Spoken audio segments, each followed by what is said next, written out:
excited, and you're lucky because the caffeine has worn off, so you're getting calming. And so I am loud and energetic, and so you're lucky you're having me at this calm time of the day. So as you know, I'm here to talk about indigenizing and decolonizing education. And today, a lot of the conversation is just going to be based around my experiences at City U and what I've learned and hurdles I've faced. And hopefully we can start that dialogue of how do we face these challenges? What kind of conversations come up? I'll also do a little bit of introduction into these terms themselves, because what has happened is a lot of these terms have gained multiple definitions, and we're all kind of weaving down different paths, which is always wonderful, but I want to make sure that you know what positionality I'm coming from. So I just want to quickly again mention that I carry my Acho-Denico First Nation background from my mother's side. I'm also El Salvadorian from my father's side, and there are some settled roots in me. I don't usually introduce myself as being off-reserve or urbanized, but I did so today to honor my ancestors and the fact that I am not a traditional knowledge holder. I did gain some knowledge as a child growing up and learning from my grandmother, but I did lose some of it in between, and I'm reclaiming my roots in the last little while. And so the information I give you is from a higher education perspective and not from a traditional way. I also want to say, again, there's no experts in this work. There's no experts on indigeneity. There's no experts on decolonizing. I am coming here very human with a lot of my trials and failures, but I hope that that's really how we learn, right? If I don't share, like, this is what people said to me, this is what's happened, how are we supposed to start that conversation of, well, what can we do about it and how do we fix it? So that's really the lens that I'm coming from today. If you have questions, feel free, ask throughout. I will try to my best to answer, but again, if I don't, the worst thing that happens is I say, I don't know. I say that more often than I like to admit. So, starting off with that idea of indigenizing. When we're talking about indigenization, it is not something that exists in the bubble of higher education. It is something that we're trying to do on a national scale.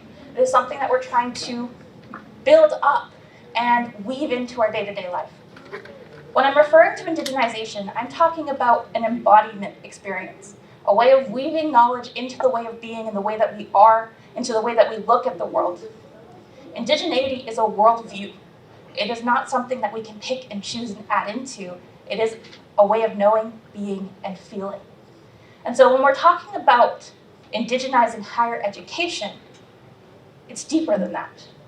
Because we're going to have the same thing with decolonizing, where it's something that happens at a personal level. And that's really hard to do and mandate when it comes to an institution, because it's your job, but it's also who you are. And I've been told I don't have boundaries. And the reason I've been told I don't have boundaries is because it is who I am. My work is me. It is my family. It is what I wake up to do. My husband told me not to tell this joke, but I'm going to tell it anyway. So, I wake up in the morning and I see the sun and I feel the fire of the sun saying, let's change the world today. And then I roll out of bed and go on my email for a couple hours. That's me changing the world, but it really is. Because I'm starting those conversations and I'm starting to talk about how do we bring Indigenous peoples into our spaces in a meaningful way. And so that means talking to staff, that means talking to faculty, that means talking to students, and then supporting the Indigenous community that are in our institutions and welcoming them, including myself. But easier said than done. So a couple of the challenges that I have faced, I've learned I can't turn around.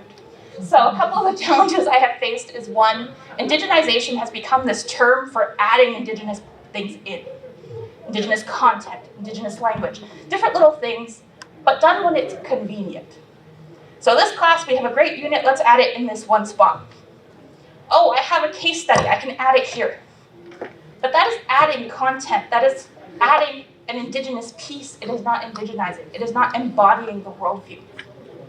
For us to meaningfully add Indigenous elements and worldviews and ways of being into our world, they have to be our way of being. Which means the way we teach has to be indigenized. The way we speak, our environments have to be indigenized. And we have to make sure that it's done in a good way. That our acts of indigenization in our educational spaces are done with community and collaboration. This is not work that we can do alone. And that is something that we struggle with because a lot of us have been told, go power through, go do it, you're the one, here's your task. But it doesn't work that way. Our faculty and students are in relationship. Our students and our staff are in relationship. And all of those things are interconnected. So this work has to be interconnected too. So when we're indigenizing, we're not just adding content, we're adding a way of being, and we have to respect that that's somebody's way of being. And so we have to be careful of that narrative of this is a requirement, let's add something in, check the box. Because it's not a box check. Check our intentions. We are doing this to support a community who is in reconciliation with us. We are not doing this to check a box. And we have to frame it in that lens and remind ourselves what the point of the work is. The second thing that comes up often for me in the work that I've been doing is a problem of pan-indigenizing. And what that term means is that we're treating Indigenous peoples like one homogenous group. We're all the same. There are 1.8 million Indigenous people in Canada, 634 First Nations communities, representing 50 nations. There are 4 regions of Inuit Nunangat. Métis people migrated with their food and live all across Turtle Island. And there's so much diversity among us, even in our full cultural state. Now add in urbanization, add in different cultural elements, different lands, all of these things, we are so different. All of our experiences are so different. And so for us to add in Indigenous content and say, I've added in this article by so-and-so, we've indigenized. One of the problems I've faced. Because even when we make our acknowledgements here, we say we're on Musqueam, Tsleil-Waututh, and Squamish territory. We're acknowledging 3 nations with 3 different creation stories and 3 different versions of their own language. And so we cannot say they're all the same. So how do we fix this? We have to acknowledge that a lot of our resources come from all across Turtle Island, and to do this in a meaningful way, the best thing we can do is represent that diversity in the Indigenous content we bring in. When we bring in content, acknowledge where they come from. Acknowledge their nation. Acknowledge where this information is growing from. And as we do that, we'll see more diverse ideas come out. If you put in a picture, acknowledge the nation. I'll give you an example of how this has happened recently. When I talk about indigenization, I often bring up Elder Albert Marshall. He wrote the article 2 I'd See. Now, he is from Mi'kmaq, which is colonially Nova Scotia. But this idea is a great way of explaining how indigenization can be woven in to our education system. A great idea of how we take the best of both worlds and build something where we all belong. It's a beautiful concept. But what will happen is we'll try to apply two-eyed seeing in every context. But it doesn't always fit, because it's a Mi'kmaq way. Important, honored, absolutely. But there's also other terms from other nations representing similar ideas that we're not acknowledging. And so we have to be very mindful of the diversity that exists among Indigenous peoples when we do this work.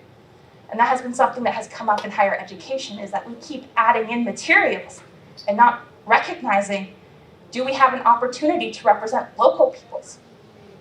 Can we find content from the nation that we are on right now? And if not, why not? How do we get it? How do we support nations having a voice in our education systems? That's work that we need to do. I'll add 2 more things before I move on. And one of them is that we have to be careful of also the content that we're adding in. One thing that has come up very often for me is that when we have conversations about Indigenous peoples in our environments, we tend to focus on the trauma. We talk a lot about history. Is it important that we know it? Absolutely. Right? Truth before reconciliation. We need to know the truth. We need to know what happened. We need to know how the experiences are continuing to impact Indigenous peoples to this day. But the problem with that is that we start being associated with it. Now when you think Indigenous peoples, you think about all of the traumatic things that have happened. You don't think about who we are, our languages, our songs, our stories, our elders, our fires, all of these things are missing from the conversation. So as we're adding Indigenous content, we need to find balance. We need to bring in the history that we should all know to fully be able to reconcile. But also, bring in who the people are, because we are joyous in all of our diverse forms. We have so much knowledge, so much culture that we should be bringing into our classrooms as well. Leading into another idea I wasn't planning on today is that often indigeneity gets paired with cultural diversity or DEI work. And yes, it is important that we acknowledge all peoples and their needs and be personable. But indigeneity is not just something that can be culturally recognized, it is also a right. It is our treaty rights. And that leads us into a conversation about decolonization, because decolonization is about restoring rights that were lost to these lands, restoring the rights of Indigenous peoples, and restoring culture. And so although often it is grouped in DEI work, it has its own specific purpose. And so when we talk about indigenization, we also have to talk about decolonization. And there's two reasons for that. One, decolonization is that act of restoration. And two, when I talk about indigenizing, often people say, I don't have time. And they panic. They say, well, I guess I can squeeze this in. Oh, maybe unit 2. And people are kind of navigating their already full plates. How do I find the time to work with elders? How do I find the time to work with community members? How do I find time to research articles that balance history with the present day? Well, we have to decolonize first. So decolonizing, as I mentioned, is the restoring of rights, restoring of lands, and restoring of cultures. But when I also talk about decolonization, I also say it's the creation of space. We cannot respectfully add Indigenous content into a full place. It's just going to be pushed in there with everything else. And so when I talk about decolonization as space, I often introduce it to students as a metaphor of a closet. So I don't know about you, but I got a really full closet at home. Like, it's overwhelmed with stuff. And then I come home with a new bag, and I go, stuff it in there, and try to close the closet door. That is what we're doing, and it's really disrespectful to everything in there and the thing I'm putting in. And that's what a lot of institutions are doing with indigenization. We have these really full curriculums, these really full ways of being, and then we're trying to put a whole worldview in. It's not going to fit, and it's not going to be done well. So, it's time to clean out that closet.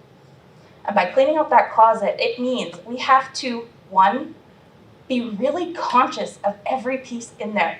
Evaluate it. Reflect on it. Does it belong? Is it in there because I'm attached to it? Is it in there for a reason? Or is it just in there because someone gave it to me and I kept it? We have to sort through the things in our colonial closets. What is there with intention? What am I leaving in there because it has value for our education and our students and our faculty? And what is in there just because it's always been? Because that's the way things are. And when things are in there just because that's the way they are, it's time for it to go. And we leave in the best of our system by intentionally making sure the things that we do have value. Guess what? Now there's more space. Now we have room to put new ideas in, to bring in worldviews and language and people who are able and willing to share their knowledge with us. And remember, this closet is a construct, which means you're never out of space. There's really an endless opportunity for anything that needs to be in there to be in there. We just have to make sure it's all in there with intention. And then there's room for all of us to belong. And so that's how I'm seeing decolonization from an educational lens, is that we gotta clean out our closets. And that really is the first step of decolonizing, because it starts with our personal closets. And again, we're back at that battle of decolonizing and indigenizing our education also means doing that to ourselves. And that's hard to do. because it really does change who we are. And once you see it, you can't unsee it. Once you let go of a piece of clothing, it's gone. And so it takes a lot of reflection and heading into uncomfortable spaces for us to decolonize. And so that journey is going to start with us. And so, what are some problems I've had with that? First, the analogy. Number one, people go, that's not decolonizing. Well, decolonizing is many things. Me holding this is making it worse. So, the first one, yes, we're restoring rights. But we cannot do that on a grand scale. What can I do to fix it? I don't know how to fix it. Help? Okay, I'll just help. So, I tell you these things happen to me, I go with it. I really want to tell a joke about my brother, but I know this is on video, so I won't. But so a couple of things when it comes to decolonizing our closets is, yes, it's uncomfortable and unsettling. And one of the conversations I have often is about fear versus love. A lot of our colonial principles are led out of fear. And a lot of the resistance I have had to decolonial efforts has also been fear. When I represent the ideas of, hey, we need to make space, we need to do this meaningfully, people go, yes. When I say, we need to get rid of something, but what will happen? It's attachment, it's fear that's leading us, and that's our colonialism talking. For us to decolonize into a world of the unknown, a world of the uncomfortable, there's no instructions. I started this by saying, I'm not an expert, I have no idea what I'm doing, I'm just sharing what I failed at. But for decolonizing, there's one way for you to check that you're on the right path, and it's leading with love.